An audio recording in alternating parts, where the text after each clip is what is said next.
podcast. Sorry, guys, I have not done this for a while, so bear with me. But we are going to talk about who else? The Los Angeles Dodgers, who literally have every single Infinity Stone in their gauntlet.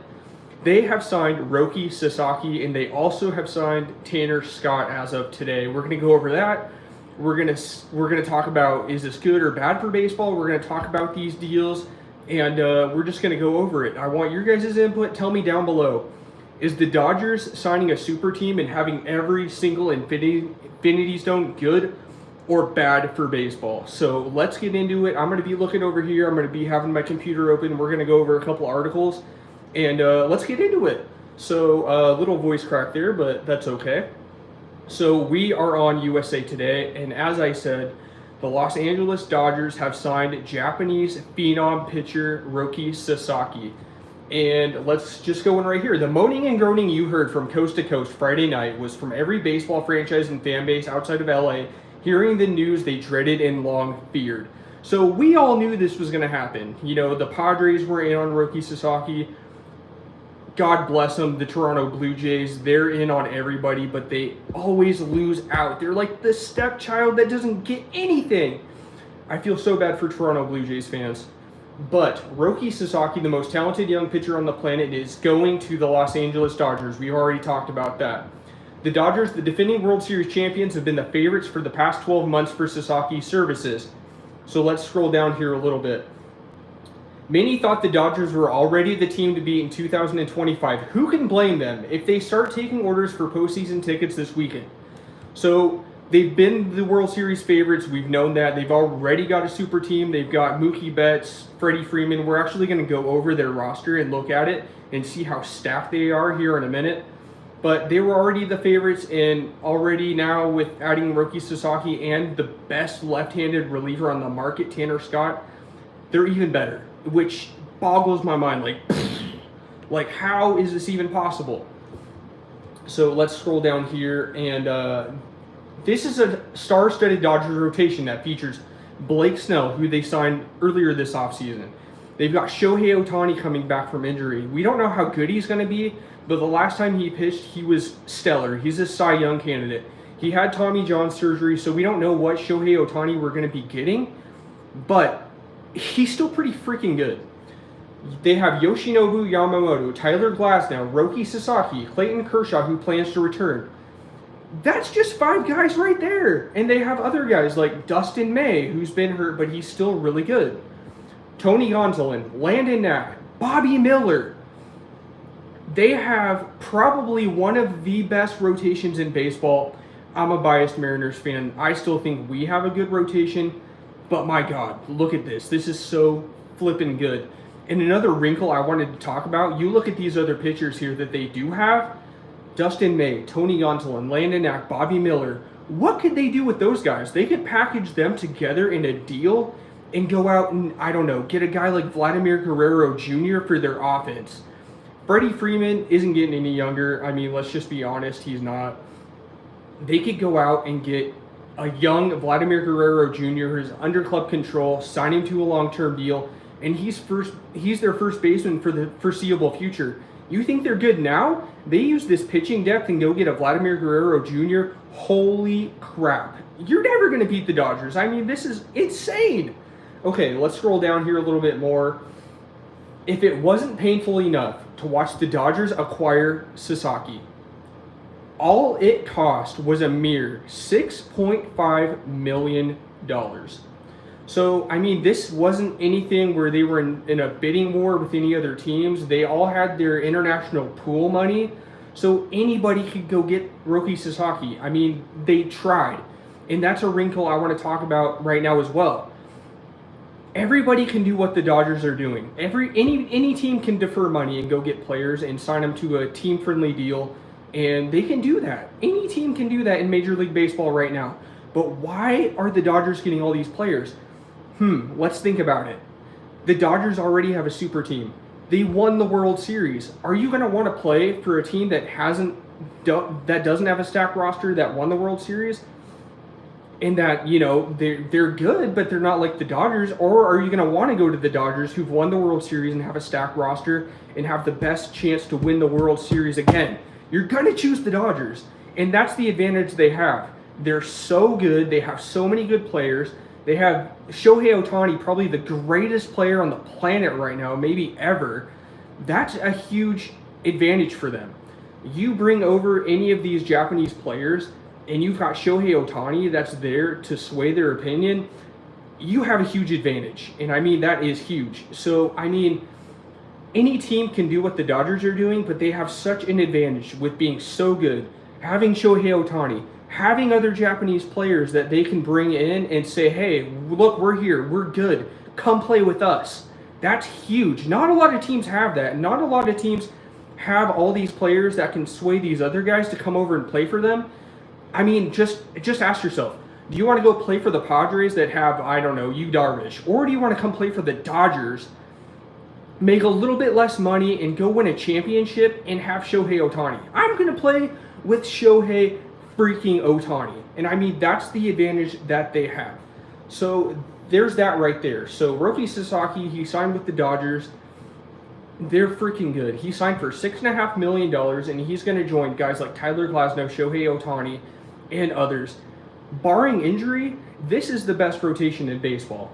So, and that's pretty much all I have to say for that. And then Tanner Scott, the best left-handed reliever on the market, signed with the Dodgers as well. I mean, I thought they were done. But they come out and get Tanner Scott. And I've got a Reddit thing pulled up already. I want to go over some of these comments. It's pretty freaking hilarious with the Dodgers spending spree. We're going to go over that. But let's go over the Tanner Scott signing here. So Tanner Scott, there's so many flipping ads. Stop it. Dodgers' absurd free agency continues with Tanner Scott signing a $72 million deal. That's huge. So let's go into this. They agreed to a 4-year, $72 million deal with all-star closer Tanner Scott, with the contract including a $20 million signing bonus and $21 million deferred money. So there's that deferred money again. I mean, the Dodgers are masters with deferred money, obviously, as we found out this winter. But Tanner Scott here again, $21 million deferred. So with all that deferred money from Ohtani and everybody else, they can do this, and they can sign all these other players. They're going to have a lot of money that they're going to have to pay later on down the road, but I mean, it's helping them right now. And if you're winning championships and you're going out there and you're winning, it's paying off, so it's worth it. So there's that. Let's go over some of his numbers. Scott, a left-hander who collected 18 saves across 44 appearances with the Marlins last year before being dealt to the Padres at the deadline, was the top remaining reliever available. And I mean, it's just insane. Let's go over the depth chart and look at the other guys that they already have in their bullpen and show you just how insane this really is. So, in their bullpen already, they've got Michael Kopech, who was a devastating reliever for the Chicago White Sox. He wasn't nearly as good with them, but he was good. And then when he came over to the Dodgers, he was absolutely unhittable. Here's a guy who can go out there and throw over 100 miles an hour. He's dominating. He's got dominating off-speed pitches. So they got him. They got Blake Trinan to come back last year. He re-signed earlier in the offseason. So they have him. He's a stud. They've got Bruce Dargrato, Anthony Banda, who everybody loves Anthony Banda, and we know why. He's a meme. He's great. So they have him. And you look at the rotation, like I've already said, they've got Emmett Sheehan, they've got Landon Knack, Dustin May, Tony Gonsolin. These guys could be a 5th or 6th starter, but they could also be long relievers. I mean, these are 3, 4, 5 pitchers in any other rotation in baseball, and they're going to be the back end guys or long relievers. It's stacked. This is insane. So, I mean, that's just the depth chart. And let's just go over the overall team that they've constructed now as well. So, at catcher, they've got Will Smith, an all-star power-hitting catcher who's athletic. He's a great game caller. He's going to be leading this pitching staff that's just absolutely insane. They're great. They've got Freddie Freeman, a perennial MVP candidate, an all-star. He's getting up there in age, but he's still really good. And like I said earlier, they could use this pitching depth that they have now and go trade for a guy like Vladimir Guerrero Jr. and God forbid that ever happens. So they have him. They have Max Muncy. He's not one of the greatest players on this team, but he's a good complementary piece that can go out you and hit casually 30 home runs, 25 home runs. He's a great clubhouse guy who just brings the team. He's a cohesive little piece. They have him. They've got Chris Taylor. They've got Hai-Sung Kim that they just signed earlier this offseason as well. Just another guy that they've gone out and grabbed. They've got Tommy Edman, who was a World Series hero. I think he was the NLCS MVP or the World Series MVP. I can't remember, but they've got him. And the guy also at second base that they have listed on their depth chart is Mookie Betts, another perennial MVP candidate. Hits for power, speed, average. He's an elite defender, so they have him along with Freddie Freeman that we already mentioned. So let's go over to third base. They have Max Muncy, Chris Taylor, great complementary pieces, great clubhouse guys. Don't really move the needle a lot, but like I said, they're a great piece to have on a World Series championship caliber team that gives you depth. Also, at shortstop, they've got Mookie Betts listed there. Here, let's go to left field. They've got Teoscar Hernandez, who they re-signed. Great player. He's got great pop. He's going to hit you 30, 35 home runs in a good year. And he went off for them in the playoffs. Another great guy that just puts you over the top. He's just so good. And then center field, the same kind of guys. Right field, we've got Michael Conforto, who they signed earlier in the offseason. I mean, it's just, they just signed every single person that they could possibly sign. Michael Conforto, he's another guy who, I mean, he's bounced around. He had a good year with the Giants. He wasn't great or anything like that. But I guarantee you, this guy coming over to the Dodgers, he's probably going to hit 25 home runs. He's probably going to have a Teoscar Hernandez type year. And at DH, who else? Shohei Ohtani, the man, the myth, the legend, rounding out this team. I mean, what can be said that already hasn't been said? He had the first ever 50-50 season in Major League Baseball history. 50 home runs, 50 stolen bases, and he's going to be pitching again. It's just insane. Let's keep rounding the bases here on the Rounding the Bases podcast. Tell me what you think about that name. I think I'm going to be doing that. So let's address the elephant in the room real quick. CapCut was banned along with TikTok. I usually edit on CapCut, so I'm going to probably be doing more of these little live stream like type videos and just rambling and just telling you what I think. So tell me down below what you think about this setup. If you like it, if you hate it, whatever, tell me down below. But is this good or is this bad for baseball? I mean, let's think about it. I mean, the Dodgers aren't doing anything that any other club can't do. Any team can defer money. Any team can go out and sign these players. But the Dodgers have the history behind them. They have the team already. They've won a World Series championship. They've got Shohei Ohtani, like we've said. That has a lot of pull. That has a lot of advantages when you're a team trying to sign these players. The players, that their goal is to win a World Series. They don't want to come and be like, oh yeah, I'll play for your team, I'll give you a little discount, blah, blah, blah, blah, blah, blah.